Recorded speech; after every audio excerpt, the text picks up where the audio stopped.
Hello everybody, welcome back. YouTube.com/Geek Aloud for another Let's Install. Today, Physical Edition, Metal Gear Solid Delta, Snake Eater, Physical Edition. Going into a PlayStation 5 Pro. Let's throw the disc in right now, shall we? And we will see what this particular install has in store for us. Presumably it's version 1.0 on the disc, and there'll be some sort of patch file to download. Here we go. The tile card is up. The copying has commenced.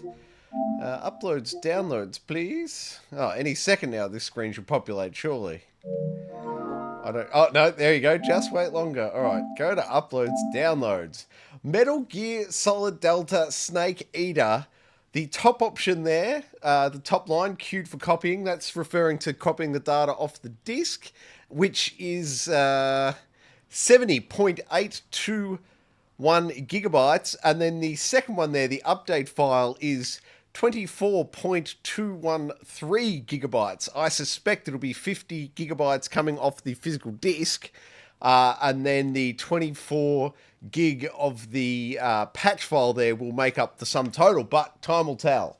Time will tell while the install takes place. We'll show you gameplay on screen. On the other side of that, once the install's complete, both the copying from the physical disc and the patch file, we will then dive back into the settings menu. I'll make any recommendations for changes, and then we'll come back to the PS5 Pro's dashboard, and I'll give you the particulars, the current patched version number, and the full and complete install size. But for now, let's check out some gameplay from Metal Gear Solid Delta right here, youtube.com/Geek Aloud.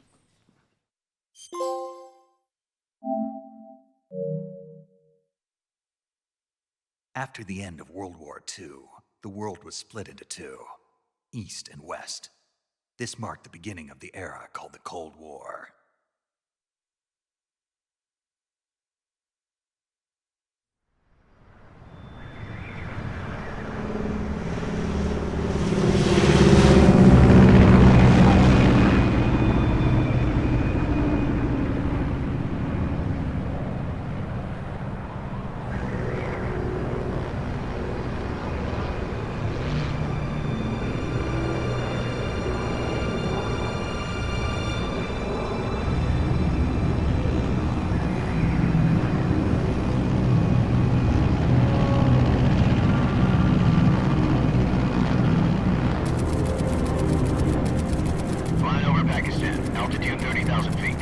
Approaching Soviet airspace.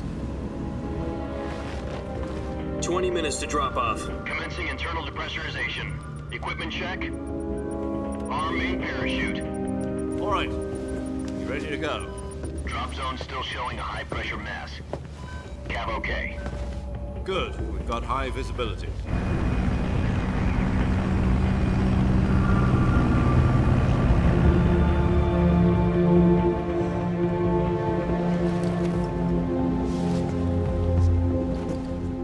Cigar. Connecting oxygen hose to interior connector. Put on your mask.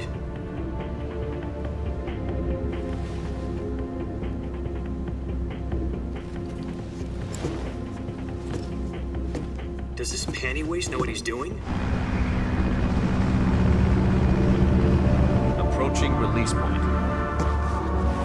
10 minutes to drop off. Hey, are you deaf? He said put out the cigar and put on your mask.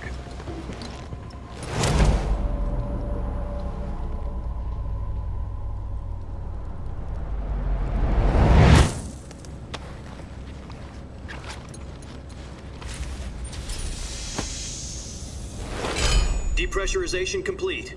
Checking oxygen supply. 6 minutes to drop off. Opening rear hatch.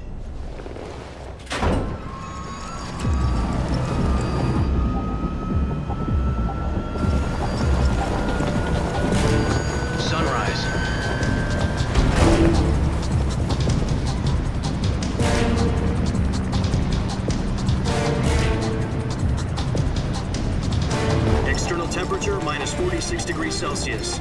2 minutes to drop off. Stand up. You'll be falling at 130 miles per hour. Try not to get frostbite from the wind chill. 1 minute to drop off. Move to the rear. Activate bailout model. This is one for the history books. The world's first Halo jump. 10 seconds to drop off. Stand by.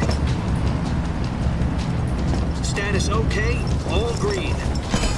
Prepare for drop off. Countdown. 5, 4, 3, 2, 1. Spread your wings And fly. God be with you.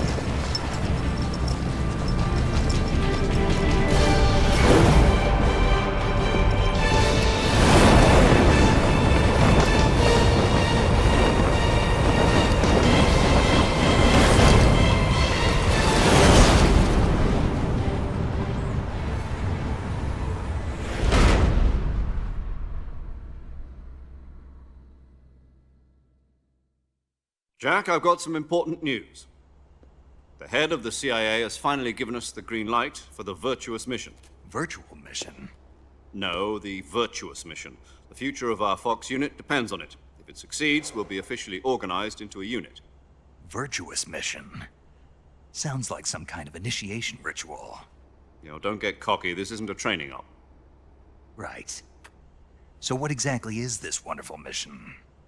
Well, about 2 years ago, a certain Soviet scientist requested asylum in the West through one of our moles. His name is Nikolai Stepanovich Sokolov.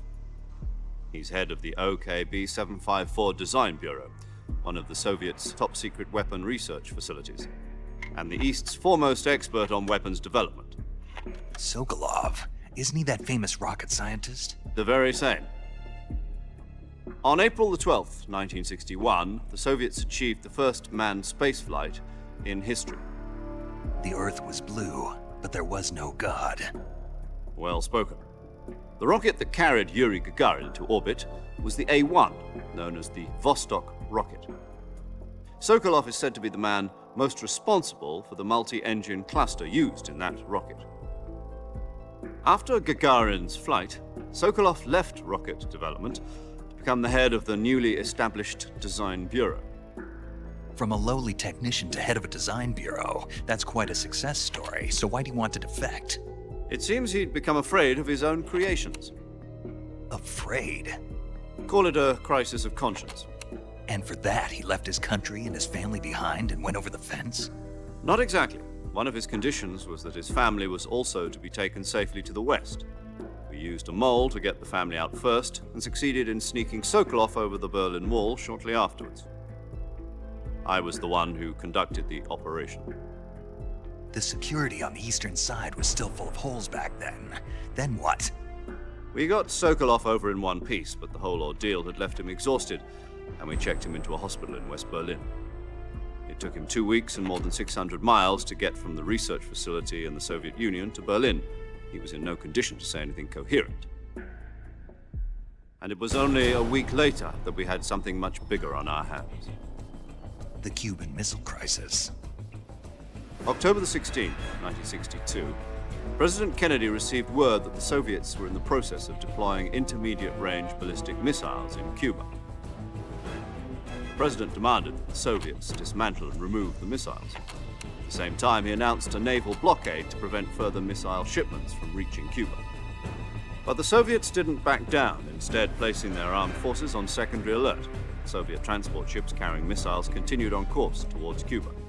US and Soviet forces went on alert for an all-out nuclear war. Frantic negotiations were conducted through the UN's Emergency Security Council and unofficial channels to end the hair-trigger standoff. Finally, on October the 28th, the Soviet Union agreed to remove its missiles from Cuba, and so the world avoided a nuclear holocaust. But in order to get the Soviets to pull their missiles out, we had to make a deal. You mean the one where the US agreed to remove its IRBMs from Turkey? No. The Jupiter IRBMs deployed in Turkey were obsolete, and we were going to get rid of them anyway. They had no strategic value whatsoever to either the US or the Russians. The Turkey deal was a ruse, a cover story that was fed to the other intelligence agencies around the world. So what did the Russians really want? Sokolov. They wanted us to return Sokolov. You mean the Soviets pulled out of Cuba just to get their hands on Sokolov? That's right. What the hell was he working on? At the time, we had no idea. We were running out of time. It was either give up Sokolov or risk full-scale nuclear war. In the end, we had no choice. President Kennedy gave in to Khrushchev's demand. The next day, I got Sokolov out of the hospital, handed him over to agents on the eastern side. Sokolov kept on screaming, "Save me," until he disappeared from my sight. Then, a month ago, we received some new information from one of our moles. About Sokolov? Yes. He was taken back to the research facility and forced to continue working on the weapon in question under KGB supervision. What's more, it's on the verge of completion. So what kind of weapon is it? Something to do with space rockets? No, missiles. Same technology. I guess you're right. We don't know the details, but it appears to be a new kind of nuclear device. For half a year now, the Soviets have been conducting frequent nuclear tests at Semipalatinsk. Something to do with the weapon, I assume. We're talking about a secret weapon so big that Khrushchev was ready to pull out of Cuba to get it back. Is Sokolov still in the facility? No. According to our intelligence, he's in Selino-Yarsk, a place in the mountains about 3 miles to the west that's known as the Virgin Cliffs. The Virgin Cliffs. Nice name for a virtuous mission. They moved him there just recently. Why? Apparently, they're conducting a field test of the weapon, but it's our best chance to get him back. This mission would never have been possible if he was still in the research facility. This is our last chance. Sokolov must have known that too when he contacted us.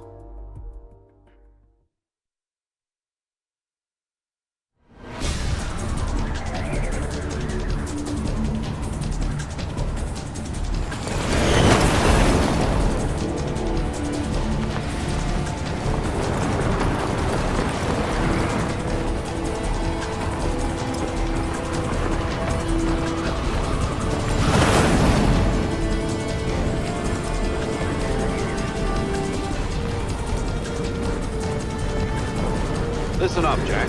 Your mission is to infiltrate Selino-Yarsk in the Soviet mountains, ensure the safety of Sokolov, and bring him back to the West.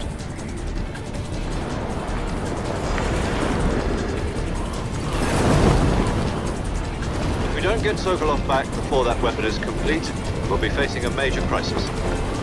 The clock is ticking.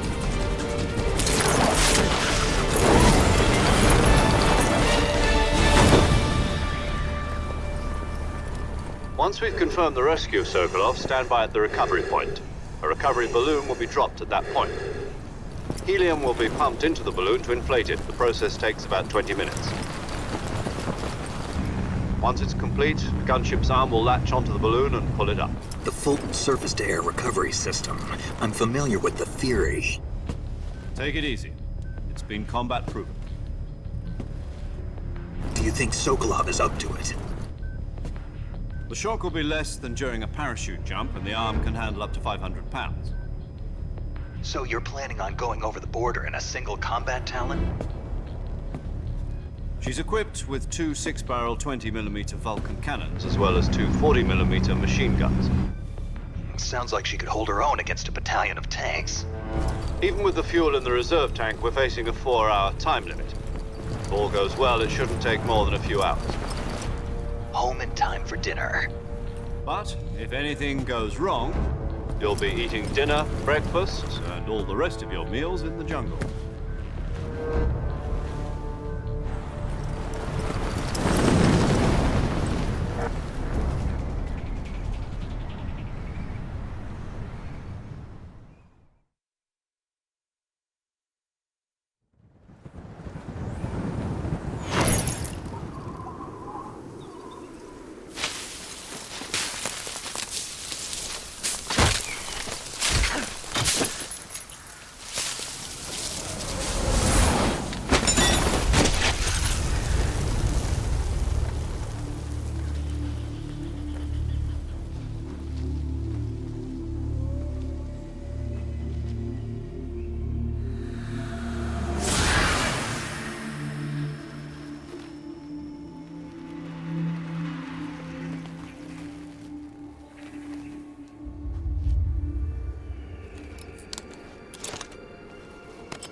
Do you copy?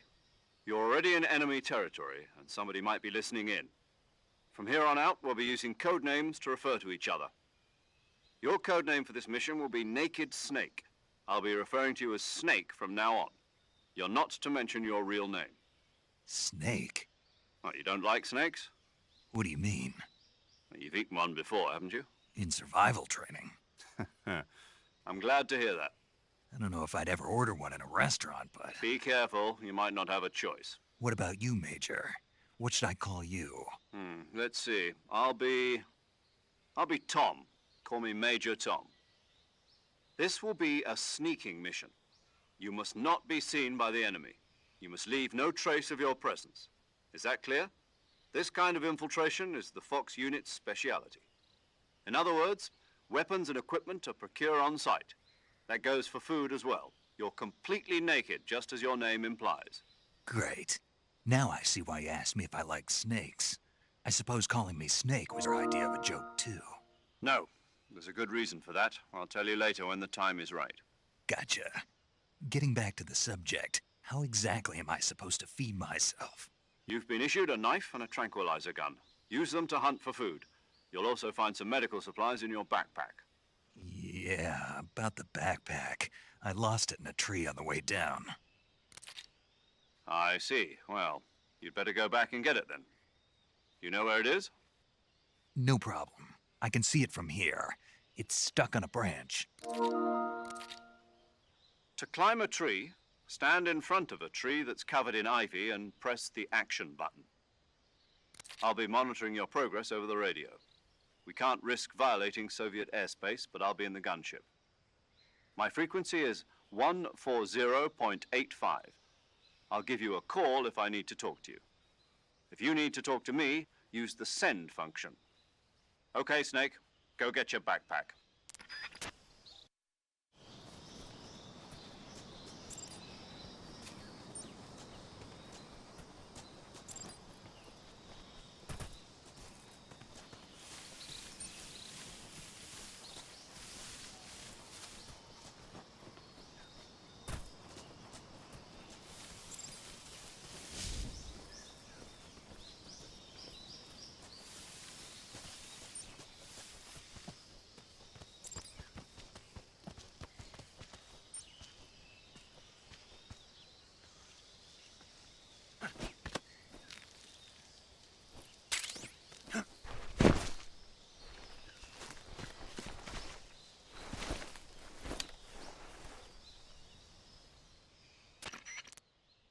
I see you've retrieved your backpack, Snake. To equip a weapon, it's necessary to take it out of your backpack. In the survival viewer, choose Weapon from the backpack. Your available weapons will be displayed in a list on the screen. From that list, choose the weapon you want to equip and press the Enter button. For other equipped items, just do the same thing from Item. Got it. Use the survival viewer backpack. Yep, that's right. Survival is fundamental to this mission. After you've been out in the field for a while, your stamina will start to drop. If your stamina gets too low, it'll affect your performance. You won't be able to shoot accurately, for example, and your wounds won't heal as smoothly. Keep an eye on your stamina so you don't run out. To recover lost stamina, you can hunt for local flora and fauna. You can use either your tranquilizer gun or your knife to hunt. My only weapon is a Mark 22 Hush Puppy tranquilizer gun? That's right. It's been fitted with its own suppressor. However, the suppressor will deteriorate every time you fire.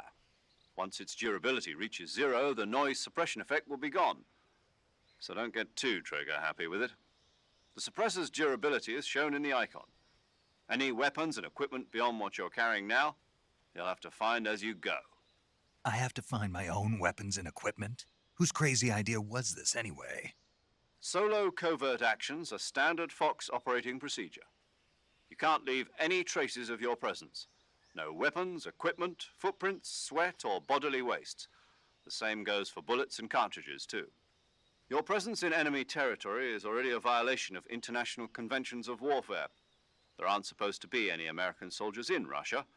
It could spark an international incident. You can't let anyone see you. You can't let the enemy know you're there. This is a stealth mission. You're a ghost, Snake, in every sense of the word. and there'll be no rescue if you're captured. The military and US government will deny any involvement in the affair. Then I'll just have to take care of myself, huh? I'm afraid so. You've been given a fake death pill for that purpose. SIS guidelines stipulate that soldiers on covert ops like this one be issued a potassium cyanide capsule. Tape it to your body so you can take it when you need to. How generous of you. Use it if you're taken prisoner by the enemy. It'll send you into a state of false death for a short time. Fooling them into thinking that I'm really dead. So how do I come back to life? Just take the revival pill. You mean that thing they put in my tooth before the mission? That's the one. But be careful. If you remain in a state of false death for too long, nothing will be able to bring you back. Remember that. I'll keep it in mind. You said this was a solo mission, right? Right. I guess that means I can't count on any reinforcements. Correct. The mission rests entirely in your hands. A real one-man army. Relax. There's a support team ready to back you up over the radio. Who? I'll introduce them to you. This time, survival is of utmost importance. The first member of the support team will be in charge of monitoring your physical condition, acting as a medic, so to speak, as well as recording your mission data. She's a member of Fox as well, and she's here on the gunship with me. She? Hello, Snake. I'm paramedic. Nice to meet you. Paramedic. As in a medic who comes in by parachute. Aren't you going to tell me your real name? Are you going to tell me yours, Mr. Snake? My name, huh? It's John Doe. And they call you Jack for short. You're a regular Captain Nemo. A name means nothing on the battlefield. After a week, no one has a name. What's your name? Jane Doe. Very funny. I wasn't joking, but I'll tell you my name only if you manage to make it back alive. My frequency is 145.73. She's also in charge of recording your mission data. Whenever you want to save, send a message over the reserved save frequency, 140.96. So saving lets me record my mission data. That's right. It also records the state of your health. Good to know. There's one more person I want to introduce you to, Snake. Huh? Speaking of snakes, you remember the boss, don't you? A legendary soldier and your mentor. Actually, it was the boss that got the DCI's authorization in the first place. She's going to be serving as Fox's mission advisor. The boss is? She also helped me plan this mission. She and I were at SAS together. Jack, is that you? How many years has it been? Boss? That's right. It's me. Talk to me. Let me hear your voice. It's been 5 years, 72 days, and 18 hours. You've lost weight. You can tell just by the sound of my voice. Of course I can. I know all about you. Really? Well, I don't know anything about you. What's that supposed to mean? Why'd you disappear on me all of a sudden? I was on a top-secret mission.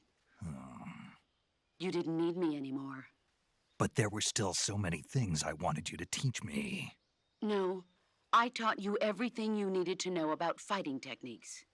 I taught you all I could. The rest you needed to learn on your own.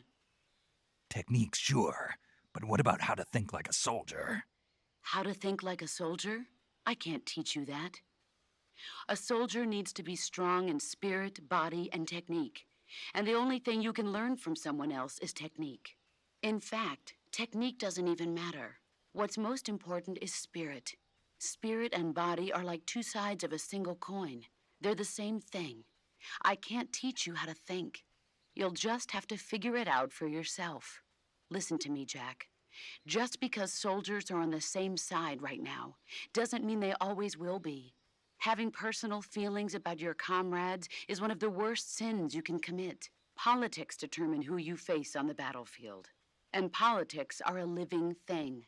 They change along with the times. Yesterday's good might be tomorrow's evil. Is that why you abandoned me? No, it had nothing to do with you. I already told you, Jack. I was on a top-secret mission. A soldier has to follow whatever orders he's given. It's not his place to question why. But you're looking for a reason to fight. You're a natural-born fighter, but you're not quite a soldier. A soldier is a political tool, nothing more. That's doubly true if he's a career soldier. Right and wrong have no place in his mission. He has no enemies and no friends. Only the mission. You follow the orders you're given. That's what being a soldier is. I do whatever I have to get the job done. I don't think about politics. That's not the same thing. Sooner or later, your conscience is going to bother you. In the end, you have to choose whether you're going to live as a soldier or just another man with a gun. There's a saying in the Orient, loyalty to the end. Do you know what it means? Being patriotic. It means devoting yourself to your country. I follow the president and the top brass. I'm ready to die for them if necessary. The president and the top brass won't be there forever. Once their terms are up, others will take their place. I follow the will of the leader, no matter who's in charge. People aren't the ones who dictate the missions. Then who does? The times. People's values change over time, and so do the leaders of a country. So there's no such thing as an enemy in absolute terms. The enemies we fight are only enemies in relative terms, constantly changing with the times.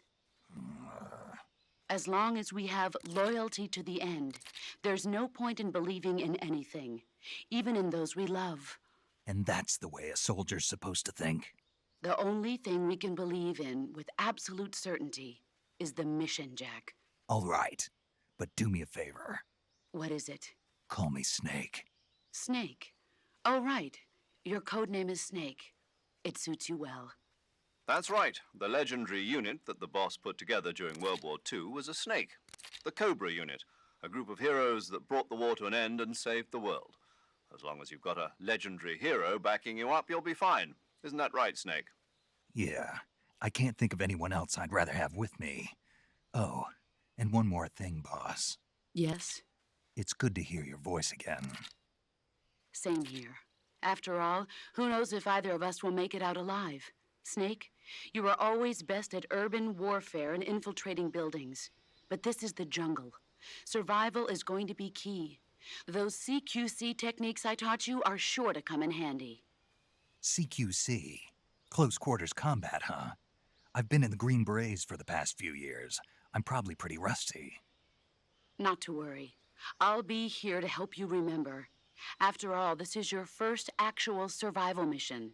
I'll be supporting you over the radio. Where are you, boss? Next to the major?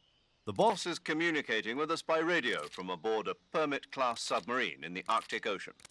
My frequency is 141.80. Call me if you need my advice on battle techniques. Gotcha. Your mission is to retrieve Dr. Sokolov. Dr. Sokolov is being held in an abandoned factory located to the north of your current position.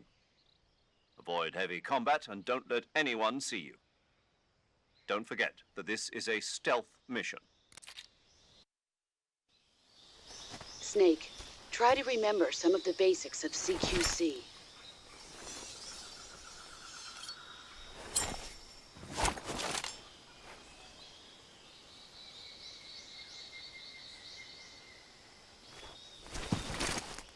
Commencing Virtuous mission now.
Saving the game, Snake? Hey, Snake, you ever heard of Godzilla, King of Monsters? No, what is it? It's a movie. You haven't seen it? Nope. It's about this monster called Godzilla, who grows to an enormous size in a nuclear test and goes on a rampage in Tokyo. Nuclear test, huh? Then the Marshall Islands must be crawling with giant monsters right about now. It's just make-believe. Maybe that's why my pants have been so tight lately. Snake, it's a movie, not a report out of Los Alamos. I know. So then what happened? Godzilla is immune to all weapons, and humanity has no way to stop the monster. Dr. Shirazawa develops a new type of weapon, but meanwhile Godzilla is getting closer and closer to Tokyo, obliterating everything in his path. It was originally a Japanese movie, but they made an American version too.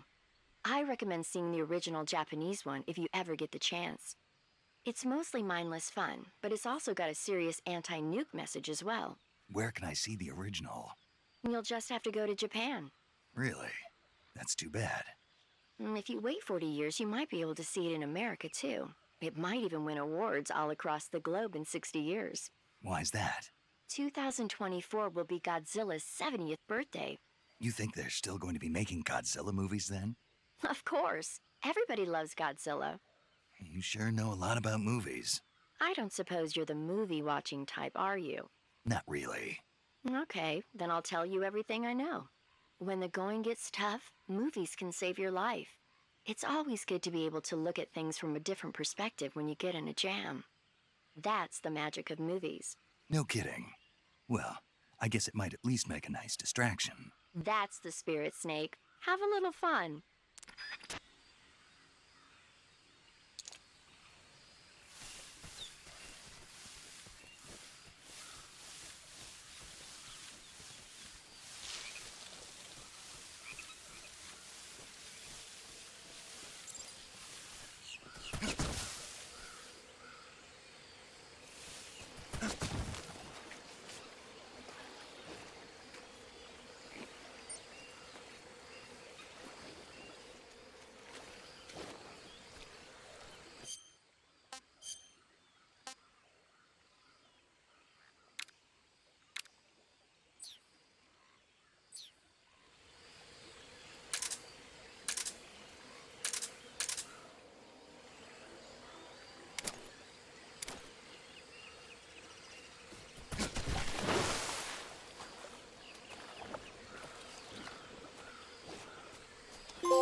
Installed right here, youtube.com/Geek Aloud, Metal Gear Solid Delta, Snake Eater, physical edition, and the patch has been installed and applied. So let's boot it on up now and find that settings menu.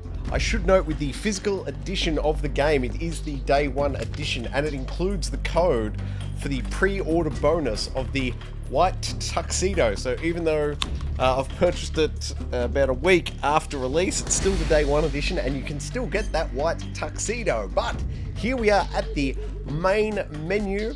Let's dive on into the options now, and I will start with the audio and pull the music out entirely, just because this video is going on YouTube and I want to avoid any potential copyright issues. Display language for me, English, thank you. English as well for the audio language. Cutscene subtitles, absolutely not. In-game subtitles, absolutely not for me. That is it for language and subtitles. Game options. Change the play style, new style and legacy style. Well, I'll be going with the new style. HUD display area, I've set it up for mine, but it's system dependent, so don't worry about my settings, but time to set up your HUD. Customize the HUD, what do we have? Oh, definitely the new style, and I will leave all of these options on. They look fantastic to me. Perfect. Show bleeding effects, yes, thank you. Camera shake, strong, I'll stick with it, but if you suffer motion sickness, maybe back that camera shake off. Show headgear during cutscenes is off. If you enable this setting, please note that displaying such items may interfere with the immersive experience. Yeah, okay, we'll leave it off. Switching weapons and equip. Throw trajectory, yes please. Magazine region, USA. Picking up down enemies is hold. Hold square to pick up an enemy and release it to let him go. That works for me. That is it for the game options. What have we got in graphics? Once again with brightness. Time to set it up for your environment. I've got the studio lights on. Not worth going with it. Motion blur, none whatsoever. Entirely off. Thank you very much. Depth of field, no thank you. Filter, none. Filter legacy is legacy. That all looks good there. What have we got in controls? Button layout. They've got the perfect button map. Gotta love that. Nailed it, Kojima. Button layout. Trigger effect strength, strong, yes please. Vibration on, yes thanks. Aim assist, yes please. Switch camera stick, no, we will leave that. Camera look sensitivity, in developers we trust. I'll go with their default values of 1. Inverted look, not for me, but if you invert your sticks, it's those two options right there. Same with aim and camera, obviously, and first person. I won't invert any of them. Audio, we've already pulled out, excuse me, the music, but master volume at full, thank you. Sound effects at full. Voiceover at full. Cutscene volume at full. Audio mix default is fine. Wireless controller speaker on. I love the controller speaker. Sound reflection, yes, we will leave that on. Accessibility, what do we got? Readying weapons, hold works. Opening and closing weapons, hold. Stalking, hold. Grabbing enemies, hold. Interrogating, enemies, hold. That's fine as well. Button, long press duration, short. Long button press duration is short. Okay. Change text size. No, thank you. Center dot display is off for me. Once again, if you suffer motion sickness, turn on that center dot display. It can help. Color correction mode. I don't suffer color blindness, but if you do, take a walk through that menu. And that looks like it for the options within Metal Gear Solid. I think if I just go back one menu, if we get the main menu, and I remove myself from the camera here, you can see beneath me the main menu for Metal Gear Solid Delta Snake Eater claims it's version 1.1.3. It says version 1.1.3. Let's bounce back to the PS5 Pro's dashboard, pull up the particulars, and see if it agrees with itself. 1.1.3 it does! Konami, perfect work. Currently, version 1.001.003, and that is a full and complete install size of 82.92 gigabytes. Obviously, version 1, physical installed off the disk, and then the patch bringing it up to 1.1.3. And altogether installed 82.92 gigabytes. Thank you very much for watching another Let's Install right here on Geek Aloud. Please come back Thursday night. Hopefully it's myself, Bully, and Unky Dunky. I believe all three of us are available, and we will have all played Metal Gear Solid Delta Snake Eater. So our full hands-on thoughts and impressions for this title will be available this coming Thursday night on the Gaming Enforcement Agency. It'll be great to see you in that live chat as we discuss the video games we've been playing this week and the video game news of the week. What else can you do with Geek Aloud? Like it, subscribe it, you'll never miss it. Oh, that was luck. That stomach.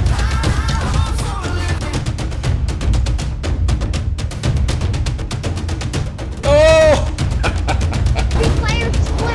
Old Uncle Donkey. Donkey.